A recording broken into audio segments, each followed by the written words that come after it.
اب کیا تم لوگوں سے اس کے سوا کچھ اور توقع کی جا سکتی ہے کہ اگر تم الٹے منہ پھر گئے تو زمین میں پھر فساد برپا کرو گے اور آپس میں ایک دوسرے کے گلے کاٹو گے؟ تو اب یہاں پہ آپ دیکھیں رشتوں کو کاٹنا، وَتُقَطِّعُوا أَرْحَامَكُمْ، تو زمین میں فساد کی بات کی جا رہی ہے اور رشتوں کو کاٹنے کی بات ہو رہی ہے، کیونکہ یہ جو رشتوں کو کاٹنا ہے، قطع رحمی ہے، اس کا نتیجہ کیا نکلتا ہے پھر؟ فساد۔ ٹھیک ہے؟ تو اس معاملے میں بھی ہمیں اچھے طریقے سے اس بات کو سمجھ لینا چاہیے کہ جس رب کو ہم مانتے ہیں نا، ان الذین قالوا ربنا اللہ ثم استقاموا، اور پھر اس پر جمنا بھی چاہیے، اور وہ جماؤ کب؟ کہ ان احکامات میں بھی جمنا اور اب اللہ کو رب ماننا جن پہ دل نہیں مان رہا، جن پہ خواہش نہیں مان رہی۔ ٹھیک ہے؟ تو یہ جو رشتے ہوتے ہیں یہ دو طرح کے ہوتے ہیں، ایک ہوتے ہیں دینی عام رشتے کہ یعنی جو جن کی دین کی وجہ سے جن کے ساتھ تعلق ہوتا ہے، تو ان کے اپنے حقوق ہیں، ٹھیک ہے، ان کے اپنے طریقے کے حقوق ہیں جن کو ہم نے پورا کرنا ہوتا ہے، لیکن اس کے ساتھ ساتھ کچھ خاص رشتے ہیں، اور وہ کیا ہیں؟ قطع رحمی کے، خونی رشتے، جو ددیال ننیال دونوں کی طرف سے ہوتے ہیں، اور اللہ سبحانہ و تعالیٰ نے خود ان کا حق بتا دیا، اور بہرحال ان حقوق کو پورا کرنا ہے اور رشتوں کو جوڑ کے رکھنا ہے۔ آپ صلی اللہ علیہ وآلہ وسلم نے فرمایا اپنی رشتہ داریوں کو تازہ رکھو، خاص سلام کے ذریعے سے ہی صحیح۔ تو رشتہ داروں پر مال خرچ کرنا، ان کے حال کی خبر رکھنا، ان کے دین کی فکر کرنا۔ آپ دیکھیں کہ پہلے ہوتا تھا نا کہ اگر فیملی میں کسی اور کا بچہ اس کے اسکول جانے کی فیس نہیں ہے تو رشتہ دار مل کے پے کرتے تھے، کوئی فیملی میں بیمار ہو گیا، ابھی بھی کرتے ہیں، ابھی بھی یہ خیر باقی ہے، لیکن پہلے ہی ذرا زیادہ تھی، اب نفسا نفسی کا دور آ گیا، ہر ایک اپنے تک ہی رہ گیا۔ اور اگر ہم صدقہ خیرات کرتے بھی ہیں تو باہر لوگوں کو دے کے خوش ہوتے ہیں، رشتہ داروں کو دیتے ہوئے پھر ہمیں مشکل ہوتی ہے۔ اسی طریقے سے شادی صرف اپنے بچوں کی فکر نہیں ہوتی تھی، فیملی کے اور بھی جو لوگ ہیں ان کے بھی رشتوں کی فکر ہوتی تھی، لیکن اصل میں اس میں ایک اور اینگل بھی ہے،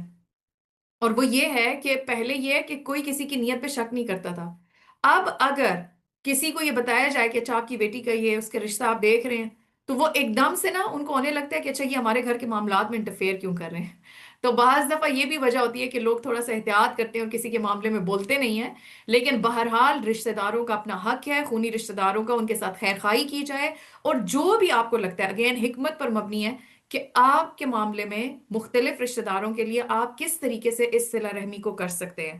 تو اگر اور کچھ بھی نہیں ہو رہا نا، کچھ بھی نہیں ہو رہا، تو اب آپ دیکھیں کتنی سمپل حدیث ہے کہ اپنی رشتہ داریوں کو تازہ رکھو، خاص سلام کے ذریعے سے ہی،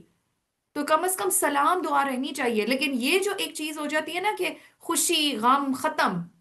اب اس کا چہرہ ہم نے نہیں دیکھنا، اور اب نہ شادی میں اور نہ فوتگیوں میں ان کے ساتھ اب ہم نے نہیں رکھنی، اس کی کسی صورت اجازت نہیں ملتی ہے۔ کچھ کریں، جیسے مرضی کریں، یہ دنیا کے کچھ دن ہے نا یہ ختم ہو جائیں گے، لیکن آخرت کا انجام ہمیشہ کا ہے۔ تو یہ بھی ایسا حکم ہے جس کے بارے میں بڑی سخت پوچھ ہے، تو رشتوں کو جوڑ کے رکھنا ہے۔ آپ صلی اللہ علیہ وآلہ وسلم نے فرمایا جو اپنے رب کا تقوی اختیار کرے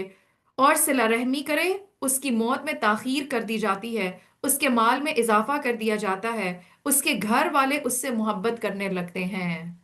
تو اب آپ دیکھیں یہاں پہ پھر تقوی کی بات پہلے آئی نا، کیونکہ تقوی کے بغیر پھر یہ رشتوں کو نبھانا پاسبل نہیں ہے۔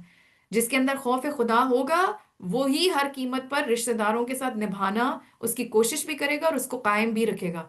چاہے کچھ بھی اس کو کرنا پڑے۔ تو یہاں پہ کیا فائدے بتائے جا رہے ہیں کہ موت میں تاخیر ہو جاتی ہے، مال میں اضافہ ہو جاتا ہے، اور گھر والوں کی محبت ملنے لگی ہے، گھروں میں برکتیں ہو جاتی ہیں، رشتوں میں محبتیں پیدا ہو جاتی ہیں۔ آپ صلی اللہ علیہ وآلہ وسلم نے فرمایا جس شخص کو پسند ہو کہ اس کے رزق میں وسعت دی جائے اور اس کی عمر لمبی ہو جائے، اس کو چاہیے کہ رشتہ داروں سے اچھا سلوک کرے۔ تو ہمارے اچھے سلوک کے مستحق ہمارے رشتہ دار ہیں، تو اس چیز کو، اس وہم کو زیادہ اپنے قریب نہ بھٹکنے دیں۔ ہم تو کرتے ہیں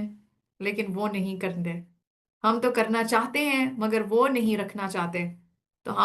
ہمارے سے سوال ان کے معاملے کا نہیں ہوگا، ہم سے ہمارے عمل کی پوچھ ہوگی، ہم اپنی عمل کی کوشش کریں، اللہ سے دعا مانگیں۔ آپ صلی اللہ علیہ وآلہ وسلم نے فرمایا جس نیکی کا بہت جلد اجر ملتا ہے وہ صلہ رحمی ہے، یہاں تک کہ کچھ گھرانوں کے لوگ فاجر اور فاسق ہوتے ہیں لیکن وہ صلہ رحمی کرتے ہیں تو ان کے مال بڑھ جاتے ہیں۔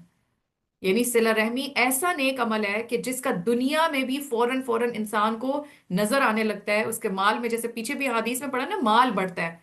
تو اگر کوئی شخص بہت نیک نہیں بھی ہے، بلکہ یہاں پہ اس حدیث سے تو یہ پتہ چلتا ہے فاجر فاسق یعنی بہت زیادہ کوئی گنہگار ہے، لیکن ان کے اندر یہ خوبی پائی جاتی ہے کہ وہ رشتہ داروں کے ساتھ ان کا حق دینے والے ہیں، تو اللہ تعالیٰ اس کی برکت سے ان کے مال بھی بڑھاتا ہے۔ فاجر اور فاسق کے مال میں بھی صلہ رحمی کی وجہ سے اضافہ کیا جاتا ہے۔ جبکہ دوسری طرف قطع رحمی کرنے والے، آپ صلی اللہ علیہ وآلہ وسلم نے فرمایا، بے شک بنی آدم کے اعمال جمعرات کو پیش ہوتے ہیں اور قطع رحمی کرنے والے کے اعمال قبول نہیں ہوتے۔ آپ صلی اللہ علیہ وآلہ وسلم نے فرمایا، جس نے قطع رحمی کی یا جھوٹی قسم کھائی وہ مرنے سے پہلے اس کا وبال ضرور دیکھے گا۔ تو again it's a reminder for me and for all of us کہ اس معاملے میں ہم سب نے بہت احتیاط کرنی ہے۔ پیچھے آیا والدین کے ساتھ احسان کا، اور یہاں پر رشتہ داروں کے حقوق بتائے گئے، تو جیسے بھی کریں۔ اور بعض دفعہ آپ دیکھیں کہ ہم لا علمی کی وجہ سے یا اپنے ایموشنز میں آ کے ہم خود تو خود ہم باقیوں کو بھی ان کے رشتوں سے کاٹتے ہیں، ایسی باتیں کر کر کے۔ ہمیں پتہ ہوتا ہے کہ دو لوگوں کا آپس میں معاملہ خراب ہے، اور پھر ہم جا کے اس کو یہ رپورٹ دیتے ہیں، ہاں کل میں اس سے ملی تھی، وہ تمہارے بارے میں یہ کہہ رہی تھی، مطلب اور ان کو رشتوں کو ایک دوسرے سے دور کرتے رہنا۔ تو اس معاملے میں اللہ سے ڈرنا چاہیے۔ یا پھر اگر خواتین اپنے ہسبینڈز کو اتنا پمپ اپ کریں کہ وہ اپنی ماں سے، اپنے ہی بہن بھائی سے کٹ جائے، تو یہ جیت کوئی جیت نہیں ہے، یہ تو دنیا کی 4 دن کی زندگی ہے، یہ انجام تو پھر آخرت میں پتہ چلے گا نا۔ تو اس معاملے میں بہت احتیاط کرنی چاہیے کہ خود بھی رشتوں سے بنا کے رکھیں، جوڑ کے رکھیں، اور ساتھ ہی ساتھ اور لوگوں کی زندگی میں وہ والا رول ادا نہ کریں کہ جس کی بات سن کے وہ اپنے رشتے سے ہی دور ہو جائے، وہ اپنے رشتوں کو ہی کاٹ دے، بلکہ اصلاح کرنے والے بنے، رشتوں کو جوڑنے والے بنے۔ یہ لوگ ہیں جن پر اللہ نے لعنت کی اور ان کو اندھا اور بہرا بنا دیا، کیا ان لوگوں نے قرآن پر غور نہیں کیا، یا ان کے دلوں پر قفل چڑھے ہوئے ہیں یعنی تالے لگے ہوئے ہیں؟ حقیقت یہ ہے کہ جو لوگ ہدایت واضح ہو جانے کے بعد اس سے پھر گئے، ان کے لیے شیطان نے اس روش کو آسان بنا دیا۔ تو اب یہاں پہ بھی کیا بات بتائی جا رہی ہے؟ ہدایت واضح ہو جانے کے بعد اس سے پھر جانا، پتہ چل گیا کیا حکم ہے،